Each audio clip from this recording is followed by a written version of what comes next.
A ver, vamos del principio. No sé si vieron las correcciones de la actividad que hicieron. La gran mayoría hicieron un trabajo como muy simple y lo que les encargué fue que o lo completen o lo rehagan teniendo en cuenta cómo se lo dio en el teórico, para que completen las referencias y ahí vieron que muchos pusieron desde la circulación mayor a todo el cuerpo. Bueno, coloquen más referencias desde lugares específicos, ¿sí? Por ejemplo, desde los riñones, desde el hígado, ¿cómo hacemos para que eso que es de todo el cuerpo vuelva otra vez hasta el corazón? Y una vez en el corazón, marquen bien desde dónde se produce la circulación mayor, desde dónde se produce la circulación menor. Tengan cuidado en los dibujos que hacen, porque eh, muchos de los dibujos lo que ustedes ven por ahí y que trataron de transcribir y de copiar, está como dibujado en una superposición de planos. Entonces, muchos han hecho su dibujo haciendo que la circulación mayor desde el callado de la aorta aparezca desde la aurícula izquierda y no desde el ventrículo izquierdo.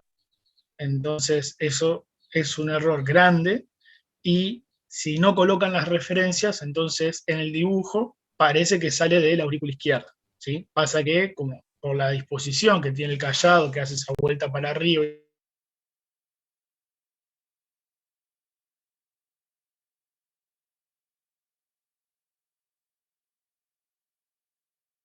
dibujo, lo tienen que aclarar de alguna manera, porque si vemos el dibujo solamente parece que está saliendo desde ahí.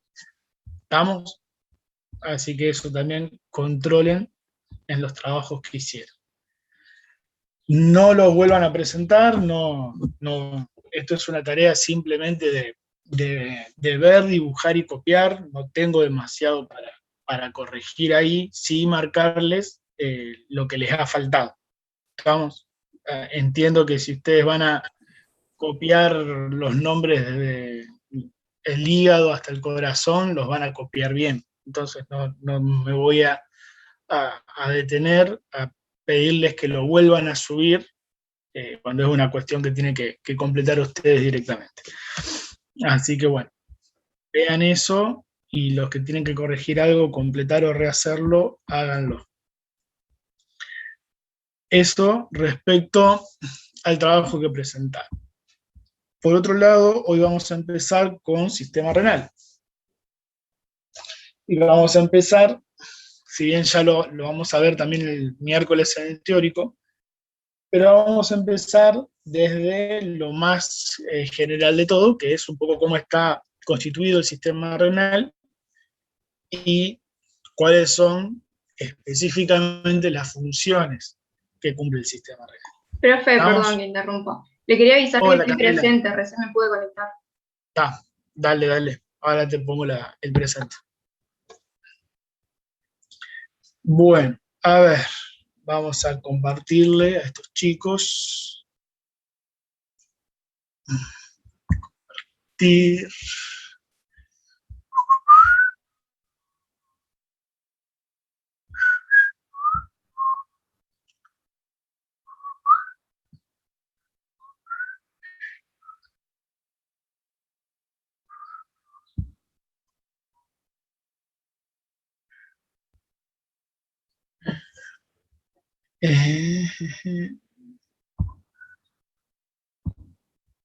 Bueno, ¿están viendo ahí, chicos, la pantalla compartida o todavía no? Sí, profe, se ve. Bárbaro.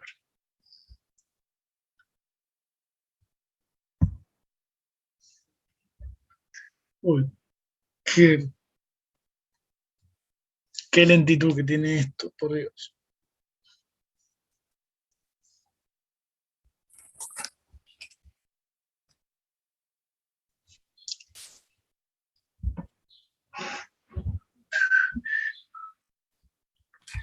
Bueno, a ver si largamos con esto.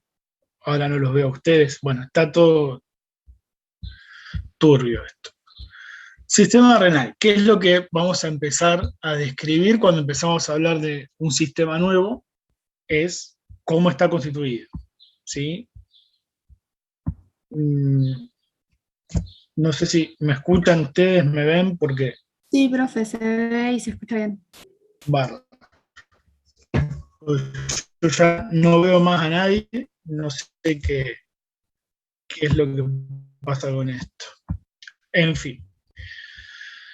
Entonces, ¿cómo está constituido el sistema renal? Sencillo, tenemos los dos riñones. Los dos riñones se van a conectar con la vejiga a través de los uréteres, que es el conductito, ¿no?, que lleva la orina que se forma en el riñón hasta la vejiga, y por medio de la uretra es que se va a vaciar la vejiga. ¿Cuál es la estructura del riñón? Bueno, el riñón tiene, así como otros órganos que fuimos viendo en el transcurso del año, tiene una corteza y tiene una médula, tiene una parte de afuera y una parte de adentro. ¿Qué es lo que nos interesa a nosotros? Como sistema renal, lo que nos importa es ver cuál es la unidad funcional del riñón, o sea, a partir de qué estructura es que va a poder cumplir con todas sus funciones.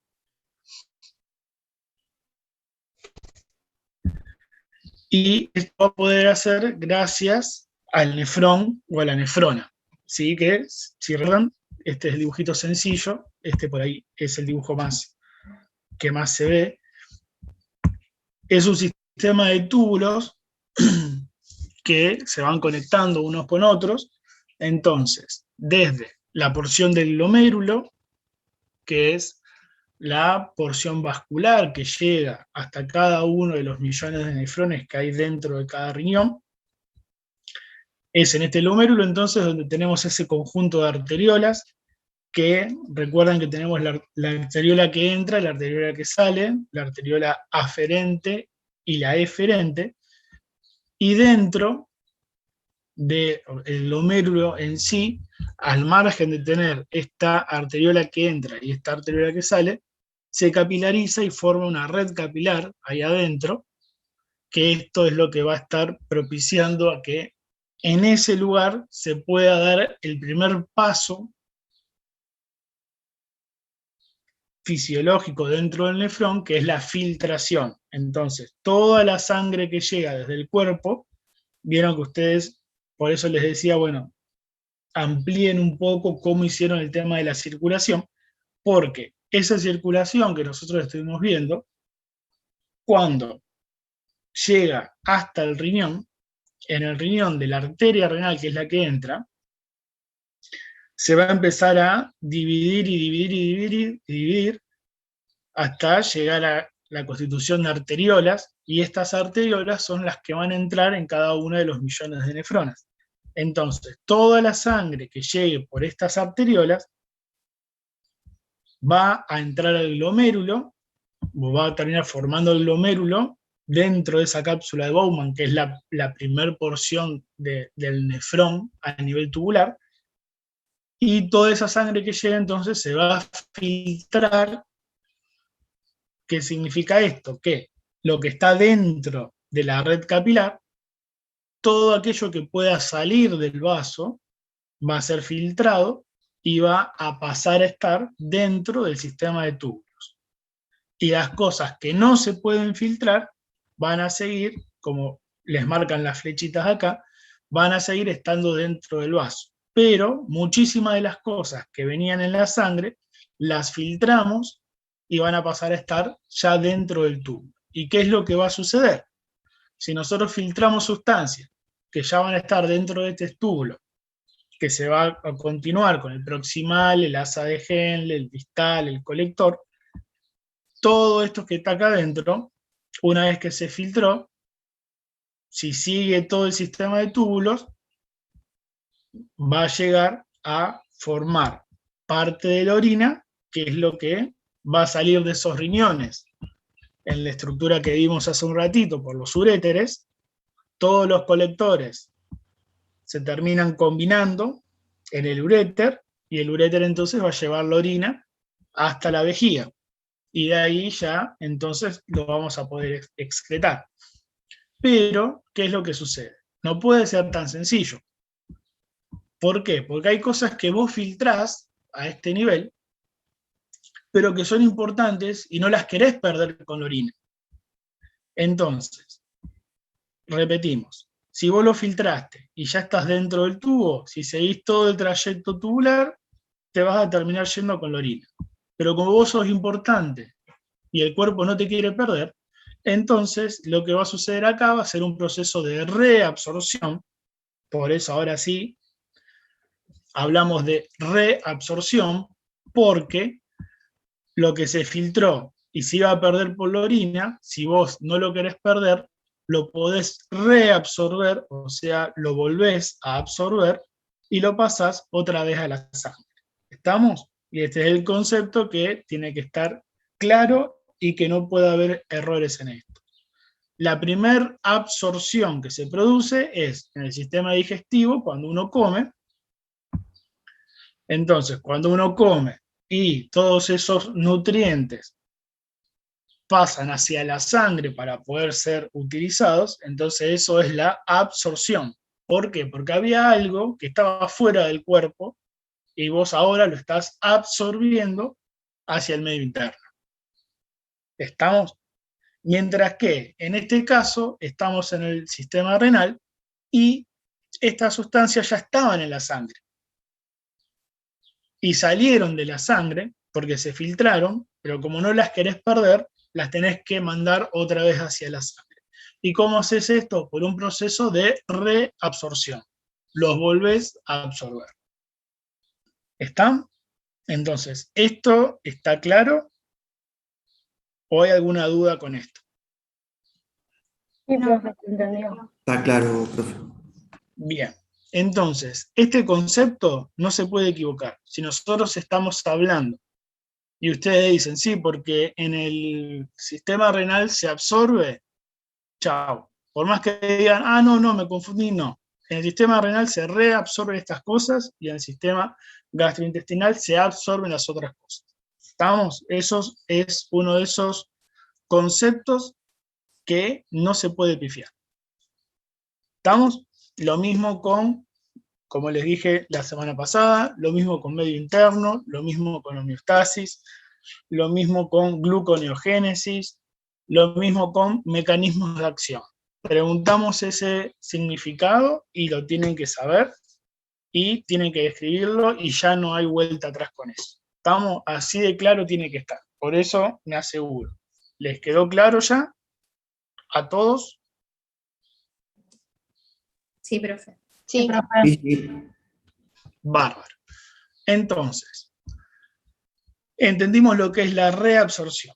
Pero ¿qué es lo que sucede? También sucede algo que vendría a ser como lo contrario, porque por ahí hay cosas que vos querés eliminar de la sangre, pero por un motivo o por otro no se pueden filtrar, pero las tenés que eliminar. Entonces, ¿qué es lo que haces? Por un proceso de secreción, todas aquellas sustancias que es necesario retirar de la sangre, pero que no se pudieron filtrar, entonces por un proceso de secreción las pasamos desde la sangre hacia la luz del túbulo. Y ahora sí, dentro de la luz del túbulo ya los podemos eliminar. ¿Estamos? Entonces, todos los procesos que se van a dar a nivel del nefrón van a depender de estos tres mecanismos, del de filtración, del de reabsorción y del de secreción.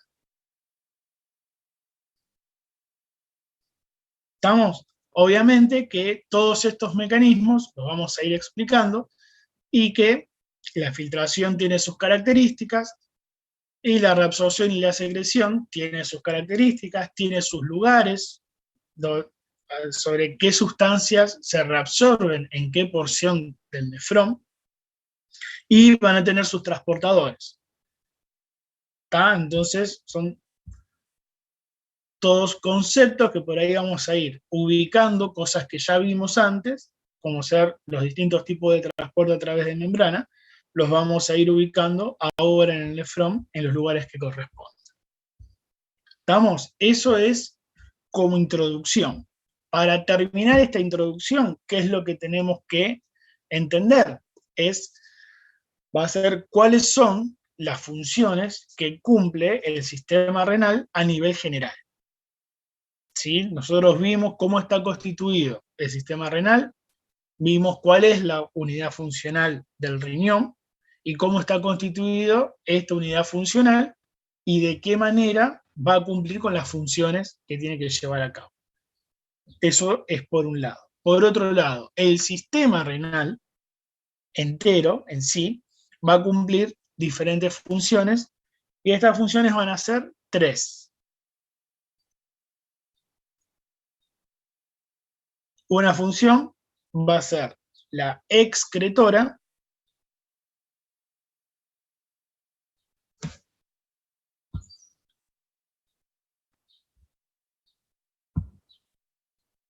la otra función va a ser la endocrina,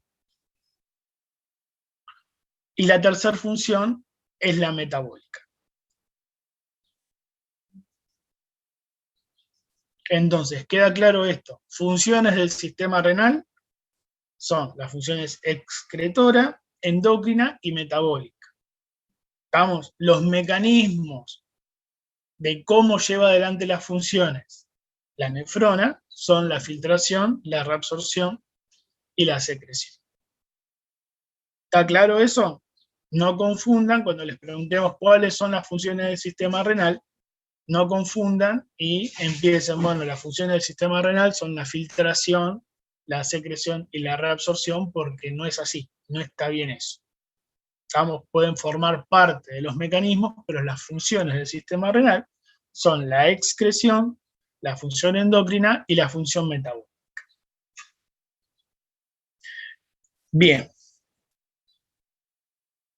La función endocrina la estuvimos viendo hasta hace 2 semanas atrás, y toda esa parte ustedes ya la han estudiado.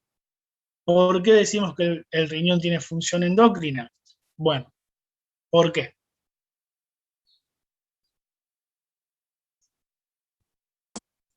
Por las glándulas suprarrenales.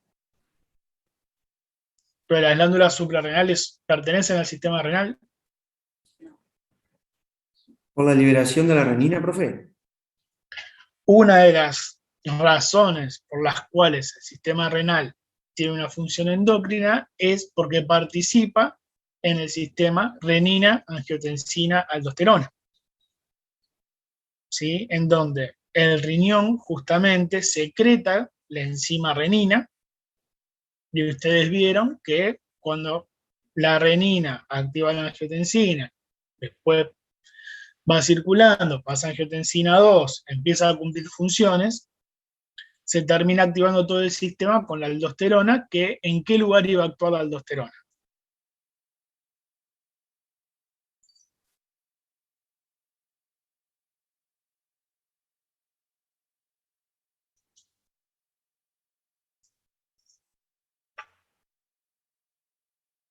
¿Cuál fue la pregunta, profe? Perdón. ¿En dónde actuaba la aldosterona? En los túbulos renales, ¿puede ser? En los túbulos renales. Entonces, empieza con la secreción de la renina y termina con la acción de la aldosterona sobre los mismos túbulos renales. Entonces, ¿tiene función endocrina o no? Sí. ¿Estamos? Y acá tienen que volver a repasar, porque uno solo contestó. Acá tienen que volver a repasar todo el circuito entero, ¿sí? Incluido el mecanismo de acción de la aldosterona, en qué lugar específico, porque los túbulos son varios, tenés, como dijimos antes, desde el principio tenés el proximal, el asa de Henle, el distal, los colectores, hay que ver en qué lugar de todo eso actúa la aldosterona, para cumplir con las funciones que ustedes ya estudiaron. ¿Estamos? Entonces, eso ya lo tienen que saber ustedes, no lo vamos a volver a trabajar y a describir acá. ¿Por qué otro motivo el sistema renal tiene una función endocrina? Secreta la eritropoyetina para regular la síntesis de eritrocitos. Eso ya lo habíamos visto en el primer parcial. El riñón es un órgano en donde se sintetiza la mayor parte de eritropoyetina. Entonces, eso también tienen que ir a volver a repasarlo de lo que ustedes ya estudiaron. Eritropoyetina, cómo se sintetiza, cuáles son los factores que hacen que se libere la eritropoyetina y qué tipo de hormona es y qué función va a tener. ¿Por qué otra razón el sistema renal tiene una función endocrina?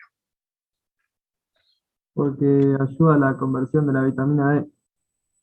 Porque actúa en la conversión de la vitamina D.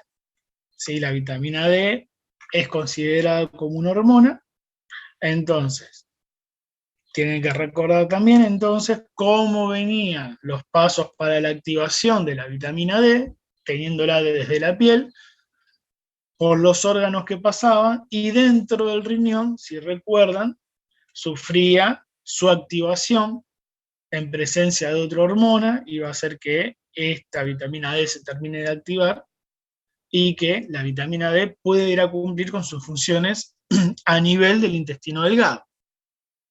¿Estamos? Entonces, todo esto ya lo vimos.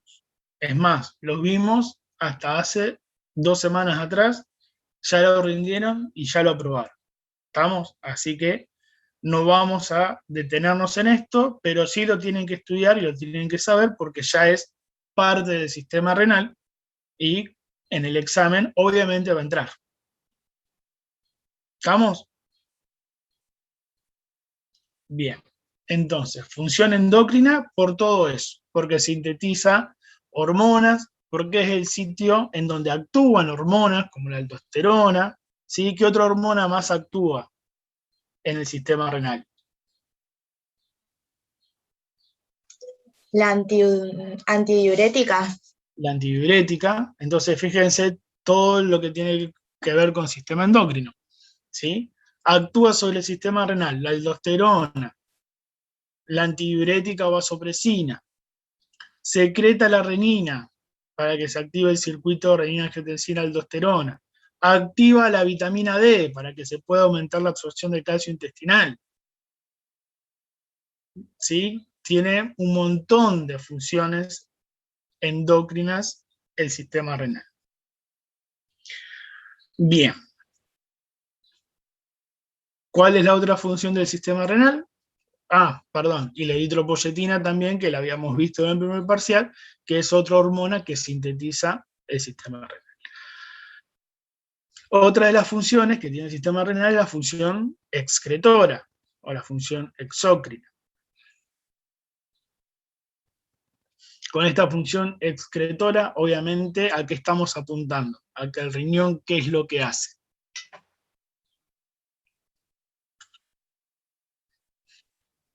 El filtrado de la sangre, profe.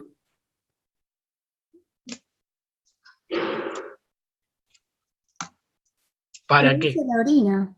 Produce la orina. Claro. Eso es la función excretora del sistema renal, ¿sí? A través de los mecanismos que vimos, por cómo actúan los nefrones, el proceso final, el resultado de todos esos procesos, es la formación de la orina. Entonces, a partir de ahí, el sistema renal tiene su función excretora. Y a partir de esta función excretora,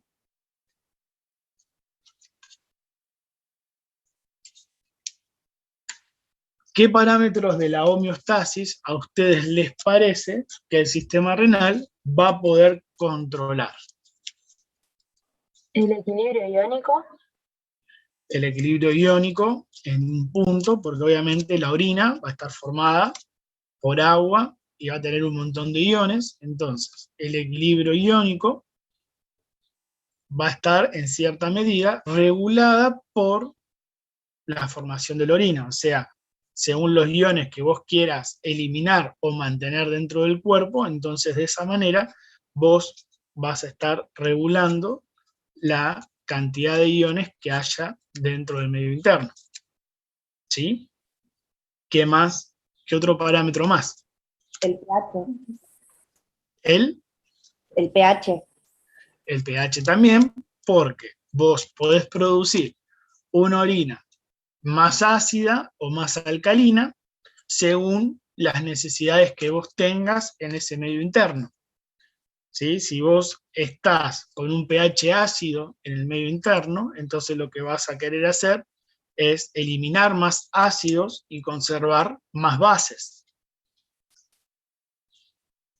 Entonces vas a producir una orina más ácida porque vas a estar conservando una mayor cantidad de bases. ¿Y cuál es la base que generalmente vamos a mantener en el medio interno para que el pH no se acidifique? El bicarbonato. El bicarbonato. ¿Sí? Porque acá lo que estamos conectando es todo lo que estudiamos de medio interno con lo que está haciendo el riñón. Entonces, nosotros vimos que la sangre tenía una función amortiguadora del pH por todo lo que hacía a través de la anhidrasa carbónica y la hemoglobina para formar ese bicarbonato y mandarlo otra vez hacia la sangre. ¿Sí? ¿O no? Entonces, si estamos hablando de la sangre que tiene estas particularidades y lo que nosotros hicimos fue filtrar esa sangre, entonces si esa sangre necesitamos que aumenten las bases, lo que vamos a hacer es agregarle más bicarbonato y eliminar mayor cantidad de ácidos. ¿Estamos? Entonces, por un lado, los iones, por otro lado, el pH.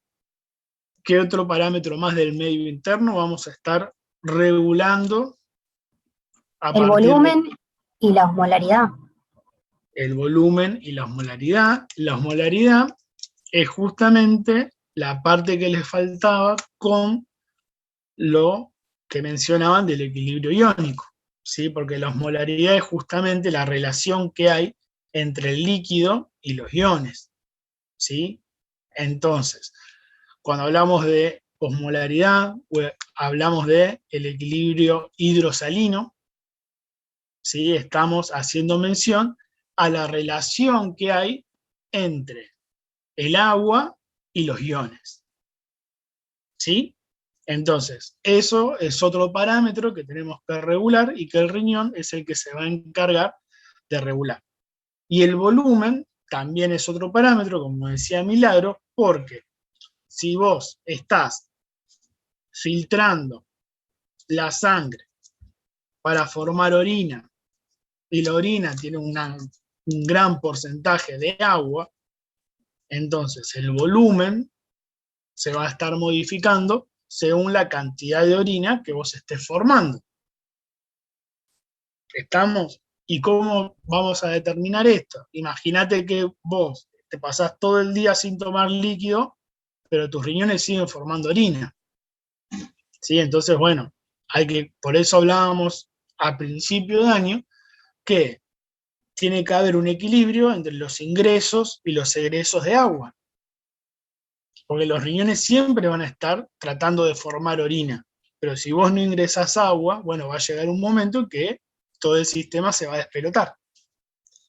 Entonces, el volumen, el volumen del medio interno, ¿no? Siempre seguimos hablando del medio interno y homeostasis. Ese volumen del medio interno, vos lo vas a estar regulando por medio de la formación de orina. Entonces, si vos tenés mucho volumen en ese medio interno, ¿sí? Entonces, ¿qué vas a tener que hacer? Aumentar la cantidad de orina que producís para que ese volumen deje de estar tan aumentado. Entonces vas a producir más orina y vas a excretar más orina. ¿Sí? Y si nosotros hablamos de volumen y de iones, ¿qué otro parámetro va a estar regulando el sistema renal? La presión. La presión. Porque si estamos hablando de volúmenes y de iones en el medio interno, o sea, dentro de la sangre. Si vos tenés poco volumen, va a ser que la presión arterial aumente o disminuya. Disminuye. La presión arterial está disminuida si hay poco volumen, ¿sí? Hay menos sangre que haga fuerza contra esas paredes de los vasos. Entonces, si hace menos fuerza, la presión está disminuida. ¿Y vos qué tenés que hacer? Bueno, por medio del sistema renal, regular ese volumen para que vuelva a estar a un nivel normal, para que la presión arterial sea normal. Y vamos a lo contrario, si ese volumen está muy aumentado, ¿qué es lo que sucede con la presión arterial? Aumenta. Va a estar aumentada, porque hay mayor volumen, hay más líquido que está ejerciendo fuerza sobre las paredes de esos vasos. Entonces, como le hacen más fuerza, la presión está aumentada. ¿Y qué es lo que va a hacer el sistema renal? Bueno, va a tratar de eliminar mayor cantidad de orina para que ese volumen disminuya.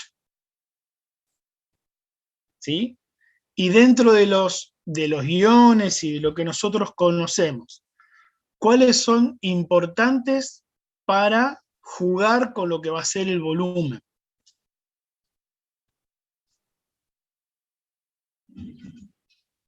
¿Cómo, El profe? sodio. Y el potasio. El sodio y el potasio. El sodio y el potasio van a ser los iones importantes para jugar con el volumen. Recuerdan que nosotros ya en la primera vez que nos conocimos dijimos que había una bomba, que era un transporte activo primario, que estaba en todas las membranas de todas las células y que toda su vida se la pasaba gastando energía para bombear iones sodio hacia afuera de la célula. ¿Y por qué hacía esto? Al margen de querer mantener la polaridad de la membrana. Vamos a esta otra parte que nos interesa, que es con el volumen.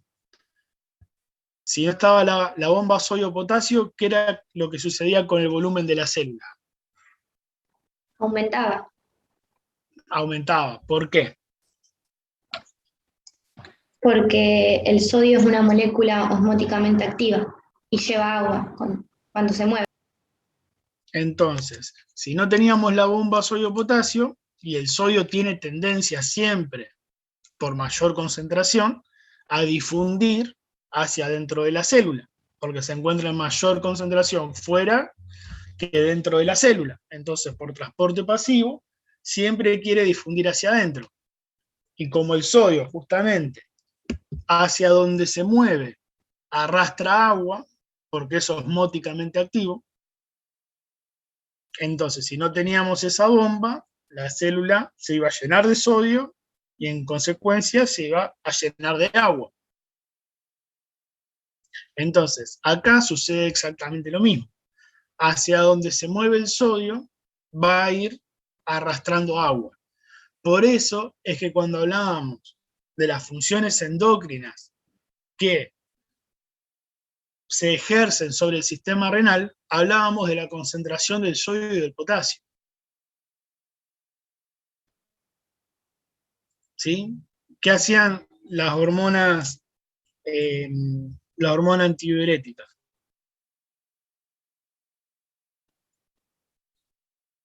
Evitaba Con el que se perdiera agua. evitaba que se perdiera agua. ¿Qué hacía la hormona aldosterona?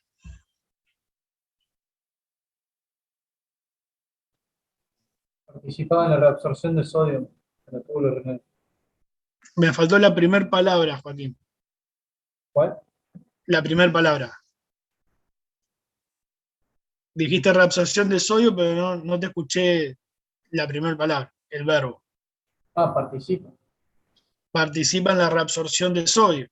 Entonces, fíjense, los dos actuaban, ¿se acuerdan? Cuando por ahí la presión arterial estaba disminuida. Entonces, si por un lado vos haces que se reabsorba sodio, ¿hacia dónde lo estás reabsorbiendo el sodio? sangre. Hacia el interior. ¿Hacia dónde lo estás reabsorbiendo? Hacia la sangre. Hacia la sangre. ¿Al interior qué? ¿Al interior de qué? Al interior del medio interno. Si es el interior, puede ser el interior de la célula, y no. Entonces, ese sodio lo estabas reabsorbiendo al medio interno. Si reabsorbes sodio al medio interno, le mandas más sodio, y es osmóticamente activo, evidentemente va a seguir mandando también, acompañando con agua. Y si esa presión estaba disminuida, ese medio interno, al tener más sodio y tener más agua, va a tener mayor volumen, por lo tanto, la presión va a tratar de aumentarse.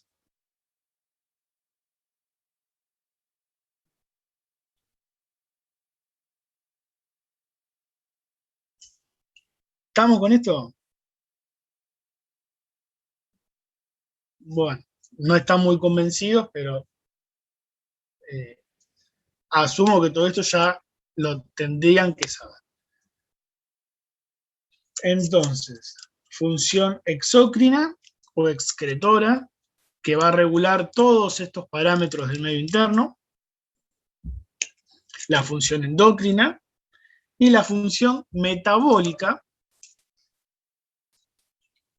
se va a encargar.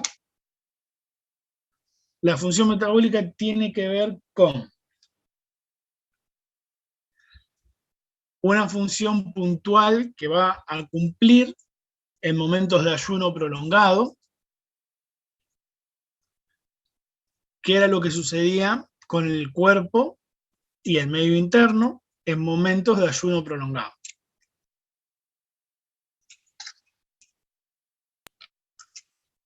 ¿Se secreta cortisol?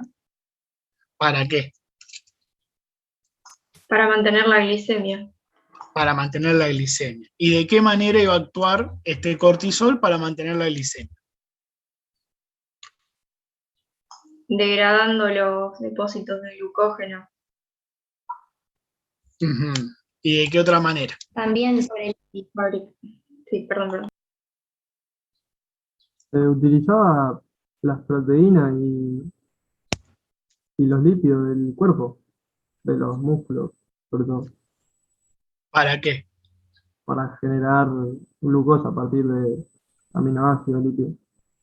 ¿Y cómo se llama ese proceso? Gluconeogenia. Bien. El riñón, en momentos de ayuno prolongado, también va a participar en procesos de gluconeogénesis.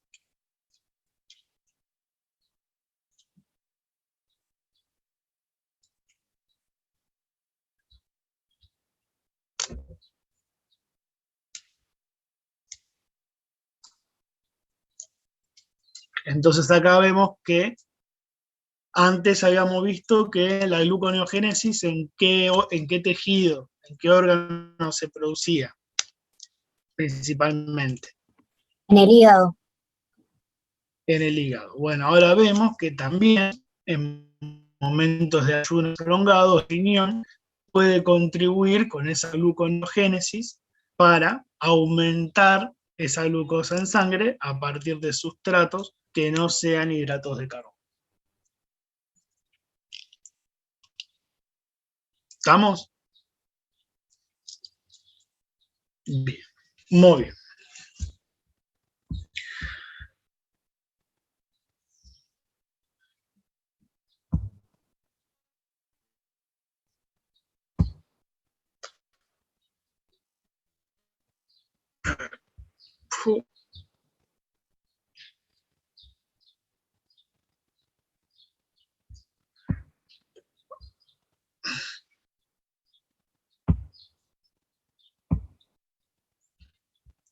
Entonces, este gráfico que tenemos acá es un dibujo muy esquemático, porque en realidad, ¿cómo es la continuidad o la posición de los túbulos de esa nefrona?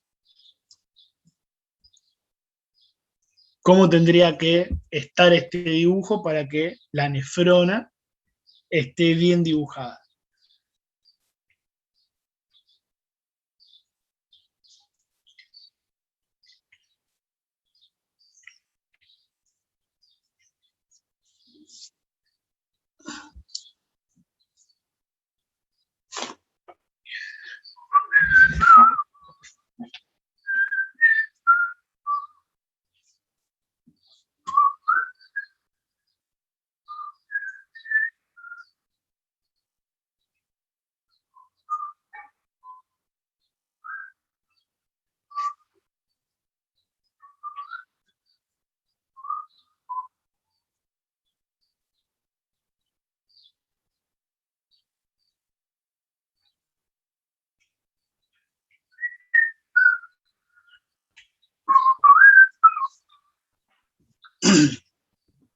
¿No es en forma de U, profe? Es, mm, la U acá está, en esta porción. ¿Cómo se llama la U que forma El asa de Henle. el asa de Henle? Ahí dibujadita está.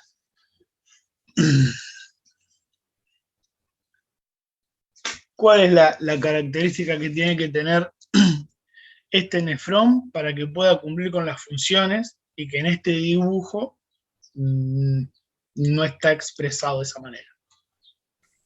Puede ser el aparato yuxtaglomerular, profe.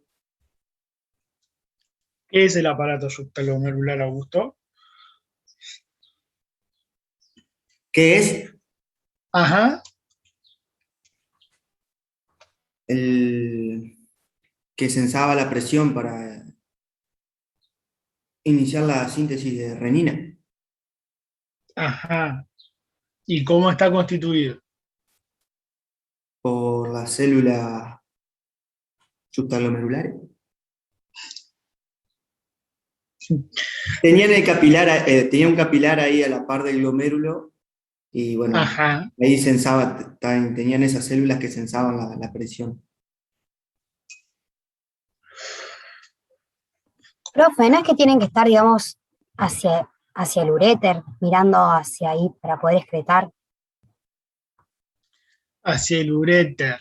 Si nosotros seguimos por este colector, entonces este colector se junta con otro colector, con otro, y después mientras se van juntando, se va ensanchando y van a formar justamente esta porcioncita ahí. ¿Ves que es como que se juntan todos ahí y terminan formando el uréter? Se van como fusionando y todos forman el uréter. Tiene que ver con lo que dijo Augusto, pero me falta una parte.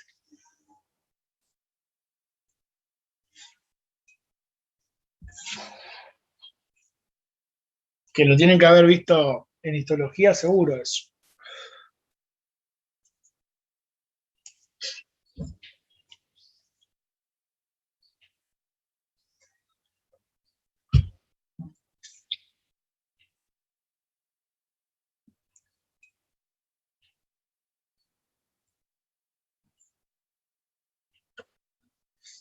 ¿Ninguno?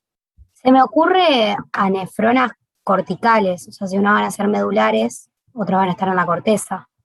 Bien. Vos vas a tener esta constitución, la nefrona entera, donde vas a encontrar que tiene el glomérulo, algunos van a estar ubicados en la médula y otros van a estar ubicados en la corteza. Van a ser nefronas corticales y nefronas medulares.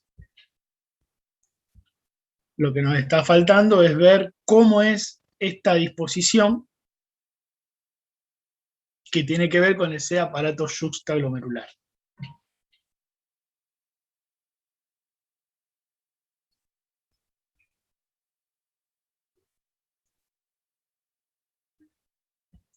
El tubo distal va así.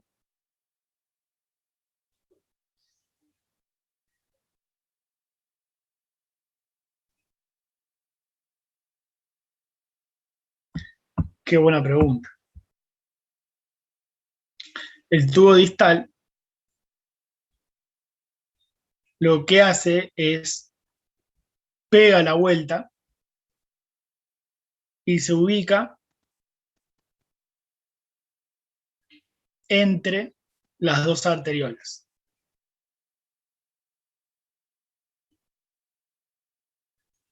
En esta porción del tubo distal, que es la que está más cerquita de las arteriolas, esa pared de epitelio se ensancha y forma la mácula densa. La mácula densa es esa porción epitelial en ese lugar puntual del túbulo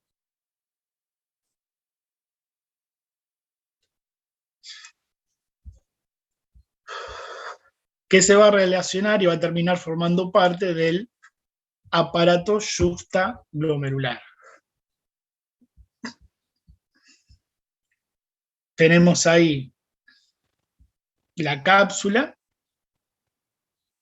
y después de la cápsula viene el tubo proximal, ¿sí? Hasta ahí, ese gráfico es lo mismo que esto, ¿sí? La cápsula y el tubo proximal. ¿Qué es lo que sucede? Vamos a hacer el corte. Este proximal sigue, hace el asa de Henle, y después del asa de Henle, esto que vemos acá es el túbulo distal.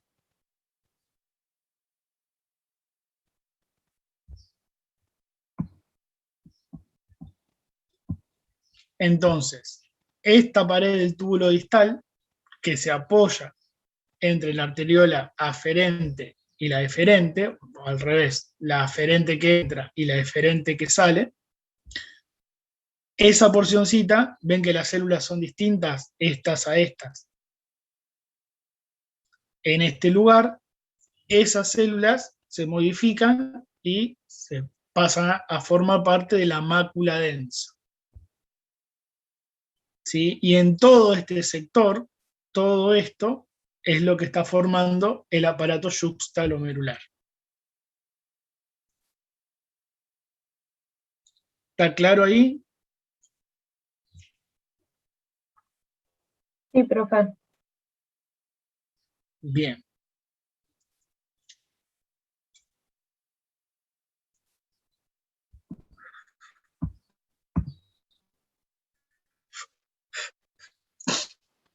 Ahí lo tienen de nuevo. Las arteriolas, toda la red capilar, la cápsula, para acá abajo sigue el proximal, y acá pega la vuelta y el distal sube por acá, estas células se modifican, forman la mácula densa, y estas células celestes que tenemos acá son las células yuxtaglomerulares, y también más chiquititas por ahí están las células del mesangio. Todo esto es lo que forma la mácula densa con las células, y todo esto es lo que constituye el aparato yuxtaglomerular.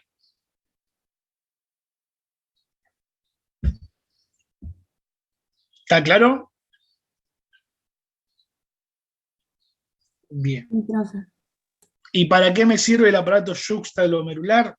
Ahora volvemos a lo que nos dijo Augusto y vamos a desarrollarlo un poquitito más. Vamos a volver al dibujito simple. ¿Por qué les parece a ustedes que el túbulo distal va a agarrar esta disposición y se va a apoyar cerquita de donde empieza todo el trabajo de filtración?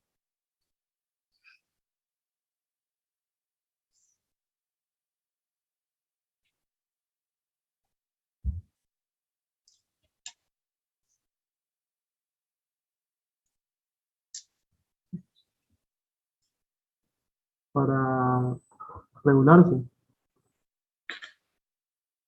Es sencillamente para eso.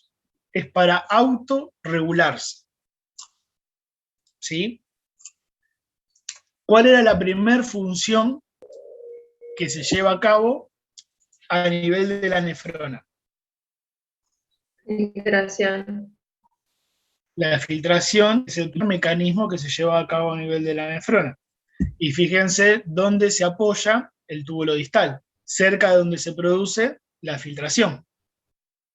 ¿O no? Entonces, para que se produzca la filtración, tiene que haber aporte de la arteriola aferente que entra, ¿sí? Forma todos esos capilares, y dentro de todos estos capilares, entonces es que los productos que están dentro de la sangre se van a filtrar hacia el túbulo proximal. Y fíjense qué es lo que pasaría acá. Vos filtraste todo esto. Hiciste absorción, reabsorción, secreción, todo lo que tenías que hacer. Seguís por acá. Vas para el asa de Henle. Seguís por el asa de Henle. Vas por el túbulo distal. Seguís por el túbulo distal. Vas al colector y te vas en la orina. Pero justamente, al poner esto que dijo Augusto, que se comporta como un sensor, ¿qué es lo que va a censar esto? Va a censar la calidad de la orina que está llegando para acá y que se va a eliminar. Entonces, la calidad de la orina que va a censar va a estar buscando a ver cuál es esa osmolaridad, a ver cuál es esa relación entre iones y líquido. Y a su vez va a estar, como habíamos dicho antes, hablando acerca de la presión que se está ejerciendo sobre esto. ¿Queda claro eso? La presión que ejerces sobre las paredes del túbulo distal, profe. Claro, la presión en consecuencia, pero lo que está censando es la osmolaridad. Es la relación entre los iones y el líquido que vos vas a estar eliminando, porque ya pasando acá, ya lo estás eliminando. Entonces, si vos en este punto, donde la orina ya la tenés casi hecha, y así ya la vas a eliminar, entonces, en este punto, que es casi el último, vos vas a poner un sensor para ver cómo es la osmolaridad de esa orina. Y si esa osmolaridad a vos no te convence, entonces, ¿qué es lo que vas a hacer? Vas a trabajar sobre el aparato yuxtaglomerular para que se secreten sustancias que vayan a intervenir sobre la filtración.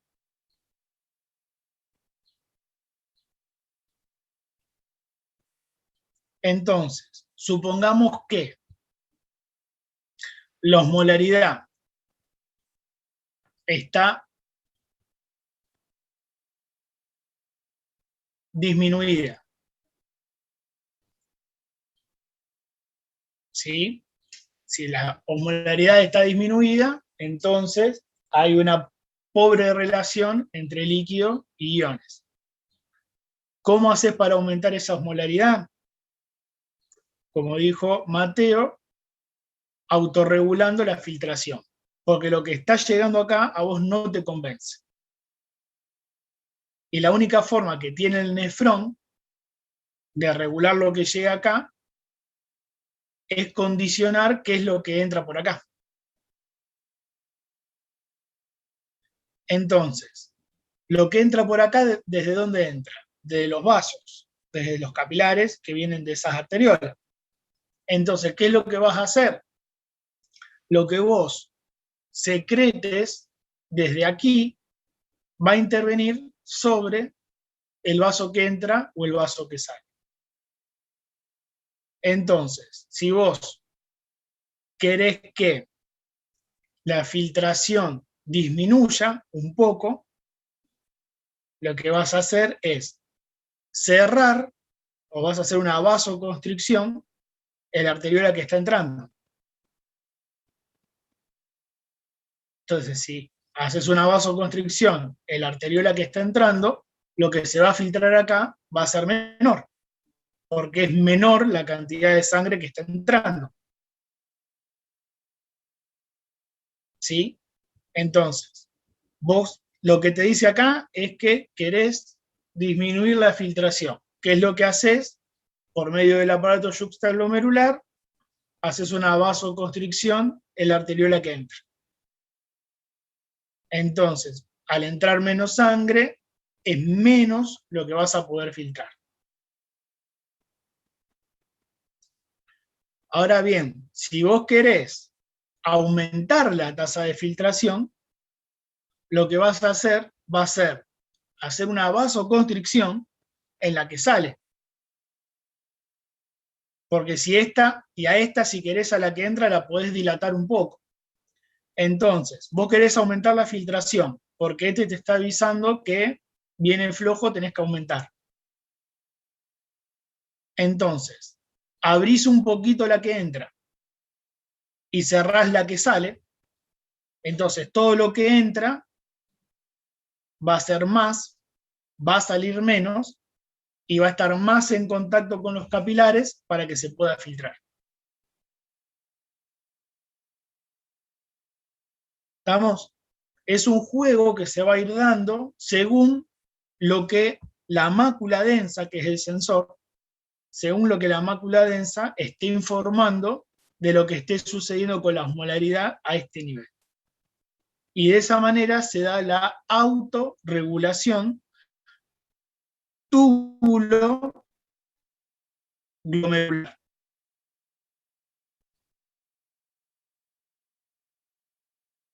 ¿Quedó claro eso, chicos? Sí, Puede parecer medio complicado, medio traído de los pelos, pero fíjense que tiene, si lo ven así, despacio, tiene su lógica. ¿Está? Vos la orina acá ya la tenías casi formada. Entonces, de acá para adelante, medio como que ya no podés hacer demasiados ajustes. Entonces tenés que volver al principio, que es donde sí vos podés ajustar cuánto entra o cuánto sale para que se produzca la filtración. Entonces, si lo que te informa este sensor, que es la mácula densa, es que tenés que aumentar la filtración, vas a necesitar que aquí llegue más y que acá se vaya menos. ¿Estamos? Entonces, abrís un poquito esta, cerrás la que sale, y ¿qué es lo que va a suceder? Va a haber más sangre dando vuelta por estos capilares, por ende va a ser mayor la cantidad de filtración que se puede producir. Si sucede lo contrario, donde vos tenés que disminuir lo que está filtrando, entonces vas a hacer una vasoconstricción en la que entra, te llega menos, en consecuencia hay menos dentro del ovillo, en consecuencia es menos lo que se filtra. ¿Está claro? Que tiene que ver con lo que veíamos en el otro parcial sobre las funciones para hacer vasoconstricción que tenía, por ejemplo, la angiotensina para hacer una vasoconstricción acá para que, etcétera. Pero bueno, ¿quedó claro esto de la autorregulación túbulo glomerular? Sí, profe. Sí, sí. Bien, perfecto, chicos. Bien.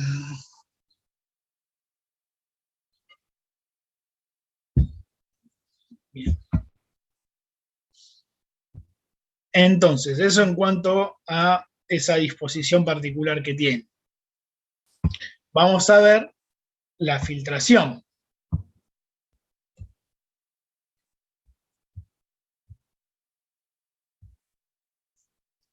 Para que se produzca la filtración, entonces, toda esta estructura que se forma entre la cápsula de Bowman y los capilares arteriales, tienen que tener unas características que favorezcan esa filtración. Pero a su vez, uno de los factores determinantes para que se produzca la filtración va a ser la presión arterial. y el juego de presiones que se va a dar dentro de esta estructura de la cápsula para que se pueda producir justamente esa filtración. Ustedes saben que para que se produzca una filtración tienen que haber cosas que se muevan desde un lugar donde hay mayor presión hacia donde hay menor presión.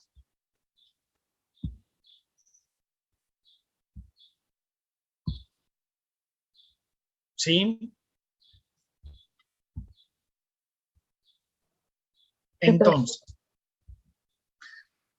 hay un valor que es lo que nosotros conocemos como la tasa efectiva de filtración, o mejor para esto, la presión efectiva de filtración.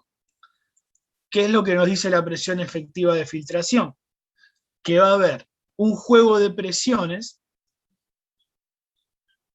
en donde va a haber algunas presiones que van a estar a favor de que se produzca esa filtración y va a haber otras presiones que van a estar en contra de que se produzca esa filtración. Y para que se produzca justamente esa filtración, las presiones que están a favor tienen que ser superiores a las presiones que se le quieren oponer. Entonces, ¿cuál va a ser por naturaleza la presión que va a favor de que se produzca esta filtración?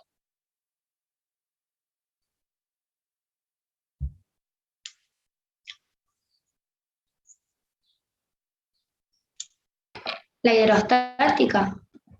La presión hidrostática, que es la presión de ¿quién? El vaso. Del vaso, De la sangre. de la sangre. La presión hidrostática es la presión que siempre va a favor. ¿Sí? Es la presión que tiene la sangre. Para que la sangre pueda circular, nosotros vimos que teníamos que hacerla circular desde lugares de mayor presión hacia lugares de menor presión. Entonces, la presión con que la sangre es impulsada desde el corazón hacia la circulación es la presión hidrostática. Y es la presión entonces que siempre va a ir a favor. A la presión hidrostática, ¿cuál es la presión que siempre se le va a oponer?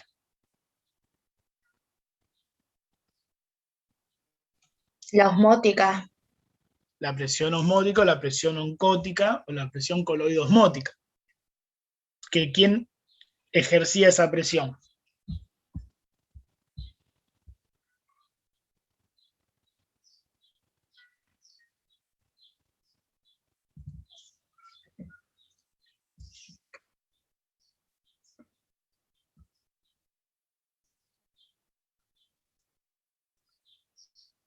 La cápsula de Boltzmann. No. Por el fluido. El vaso.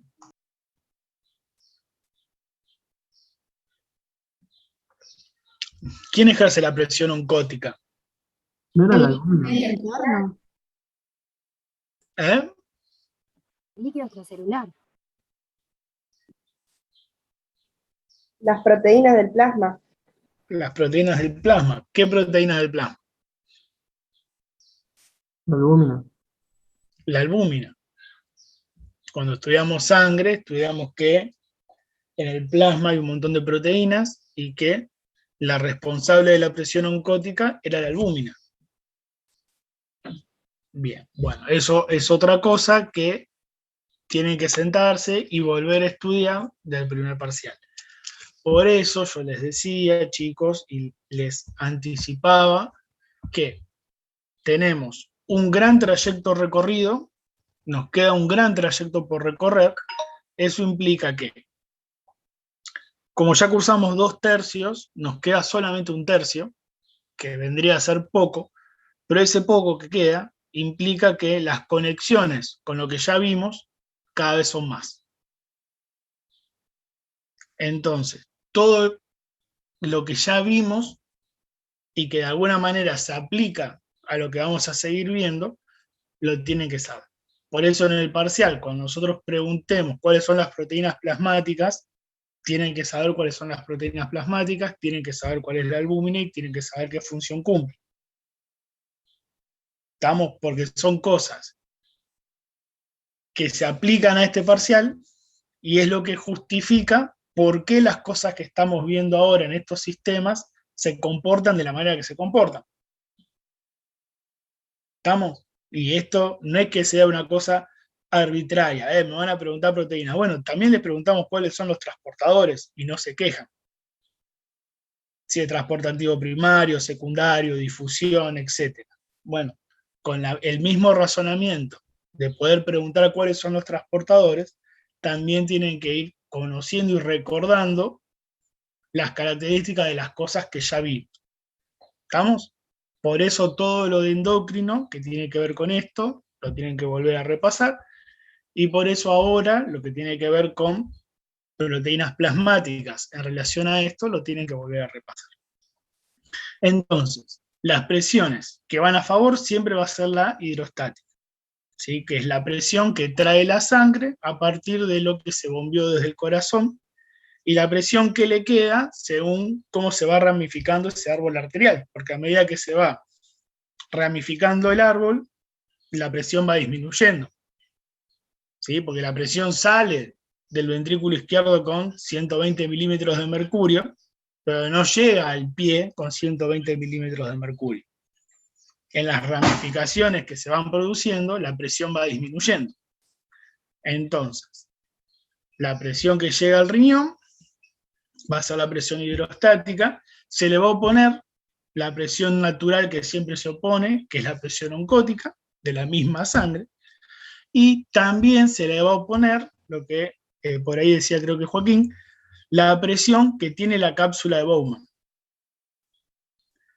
Entonces, estas dos presiones que se oponen, que son la presión oncótica y la presión de la cápsula de Bowman, las juntás y estas dos no tienen que superar a la presión hidrostática que teníamos de antemano.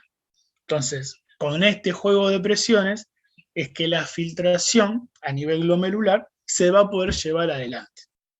Si esta presión se ve disminuida, entonces no se va a poder realizar la filtración. Si no se puede producir la filtración a nivel glomerular, no se puede cumplir con la función excretora de la orina. Si no se puede cumplir con la función excretora de la orina, hay 7 parámetros del medio interno que vimos recién que no se pueden mantener. Entonces, por eso es la importancia de mantener la presión arterial como uno de los parámetros del medio interno, porque si no mantenés la presión arterial dentro de los valores homeostáticos, entonces empieza a intervenir la irrigación que llega a todas las células, y cuando llegamos, por ejemplo, al riñón, si llega con una presión muy baja esa sangre, no vamos a poder cumplir ninguna de las funciones del sistema renal. Si no podemos cumplir ninguna de las funciones del sistema renal, no podemos filtrar, los riñones dejan de filtrar, no podés depurar esa sangre, por lo tanto, a la larga, termina estando en compromiso la vida. ¿Está? Entonces, esta es la relación que vamos a empezar a tener. Todos estos parámetros homeostáticos intervienen en este sistema de esta manera. Entonces, presión efectiva de filtración, se entendió. Cuáles son las que están a favor, cuáles son las que están en contra, y por qué es esencial mantener esa presión dentro de esos valores. ¿Estamos? La presión, supongamos que es la correcta. Entonces, bueno, llegó todo con la presión que tenía que llegar, para que se pueda producir, ¿qué cosa? La filtración. Bueno, y vamos a ver cómo se produce la filtración. Esa filtración tiene una primer parte que es que vos, desde dentro de los capilares que formaron el glomérulo, lo que está dentro de esos capilares tiene que tener la capacidad de poder salir. ¿Sí? Eso es el primer pilar para que se pueda producir la filtración. Porque si vos le metés todo lo que vos quieras a la cápsula de Bowman, pero esos capilares no están preparados para poder dejar salir las cosas, no te sirve de nada haberle puesto todas las guirnaldas a la cápsula de Bowman. Entonces, la primera característica anatómica de esto es que los capilares a ese nivel, y solamente en ese nivel, están fenestrados. ¿Qué significa que están fenestrados? Que están perforados. ¿Qué son las fenestras? Si tienen algún pariente italiano, las fenestras son las ventanas. ¿Sí? En italiano, fenestra es ventana. ¿Qué significa esto? Que esos capilares tienen ventanas abiertas. Entonces, de esa manera, pueden, lo que llega desde ese vaso, puede salir del vaso y ya estar en contacto con la cápsula de Bowman. Por eso necesitamos justamente esta presión efectiva. Porque la presión que llega a esos capilares tiene que ser lo suficientemente fuerte para ser efectiva, para que lo que está dentro de esos capilares pueda salir por esas fenestras.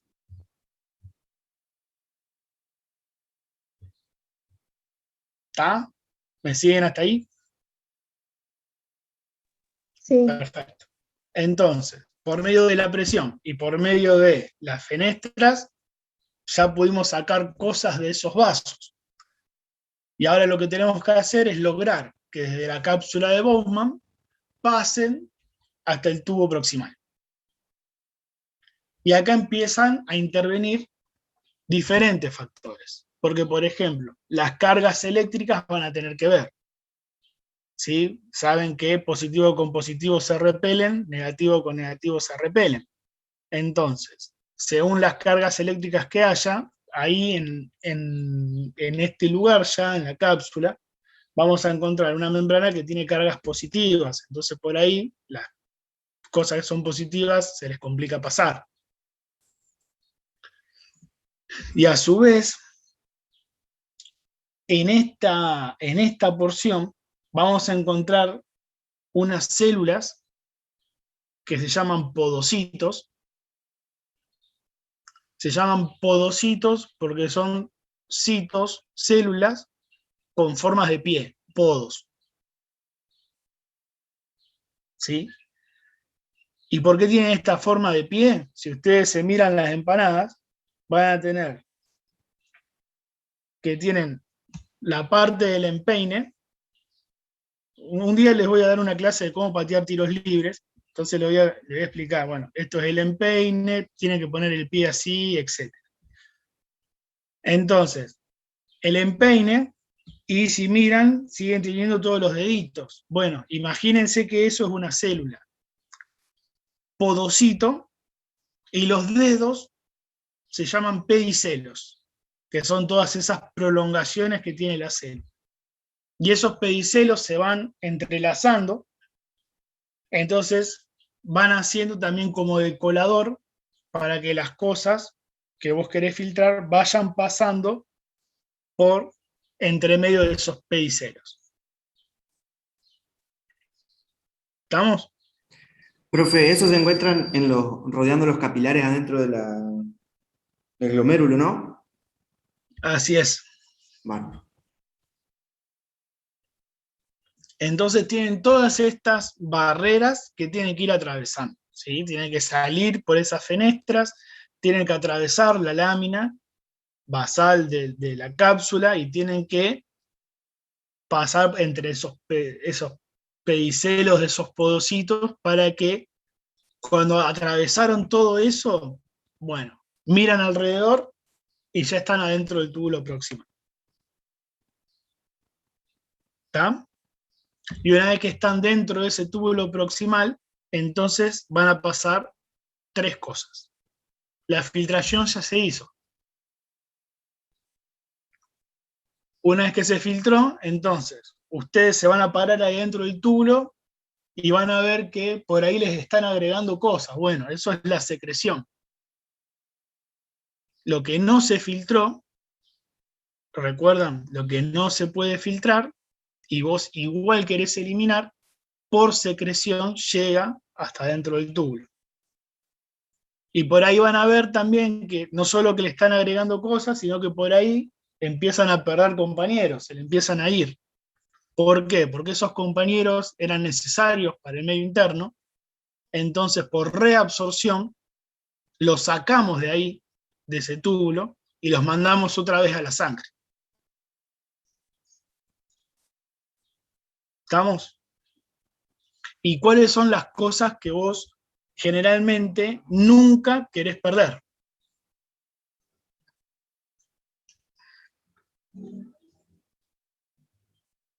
El calcio puede ser.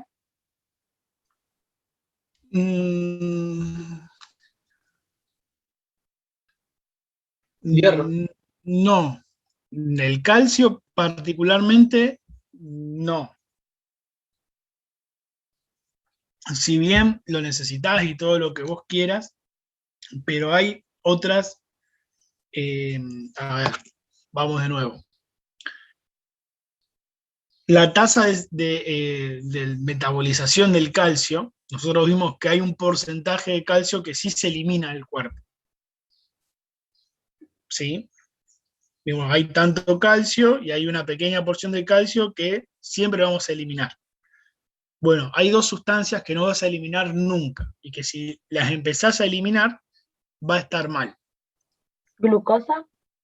La glucosa es una de esas sustancias que no querés eliminar. Nosotros ya vimos el sistema endocrino.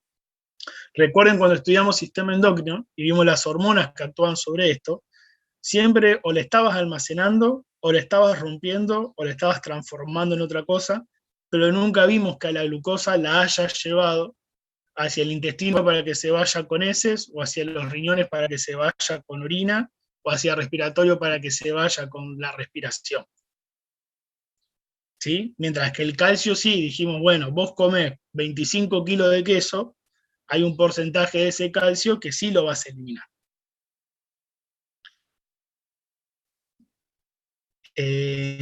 Bueno, ¿y qué otra sustancia aparte de la glucosa? Proteína.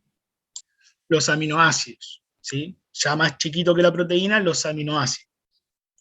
Porque los aminoácidos es otra de las cosas que vos no querés perder nunca proteína. Entonces, normalmente, si vos vas a hacer un estudio de orina, nunca va a tener ni glucosa, ni va a tener proteínas, ese frasquito que le lleven al laboratorio. Si empieza a tener glucosa o proteínas, es porque algo malo está pasando en el sistema renal. Y de eso ya vamos a hablar la semana que viene, porque hasta aquí hemos llegado con el práctico del día de hoy.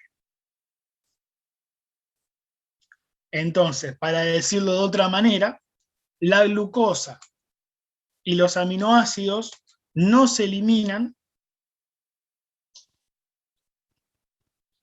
y se reabsorben en un 100%,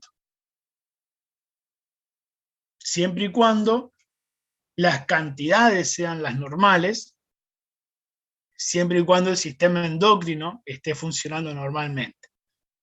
Cuando vamos a ver que las cantidades están mal, porque el sistema endocrino no funciona correctamente, que el sistema endocrino, una de las funciones generales era contribuir con el metabolismo intermedio, metabolismo de todos los sustratos. Entonces, vamos a ver que cuando esto no esté sucediendo, bueno, ahí sí puede ser que empiece a aparecer glucosa en orina, proteínas en orina, etc. ¿Estamos? Esto ya lo vamos a ver el miércoles que viene. ¿Estamos, chicos? Muy buena pelo fue hoy. ¿Eh? Fue muy buena pelo fue hoy.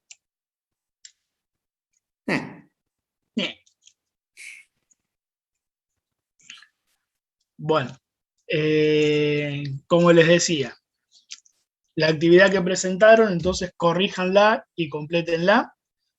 Todo lo que ya vimos hoy sobre el sistema renal, empiecen a estudiarlo y empiecen a buscar los apuntes viejos con todas las cosas que se relacionan con lo que ya trabajamos, ¿sí? Porque todo eso entra en este parcial a pesar de que lo hayamos visto antes. ¿Estamos? Entonces, todo lo que nosotros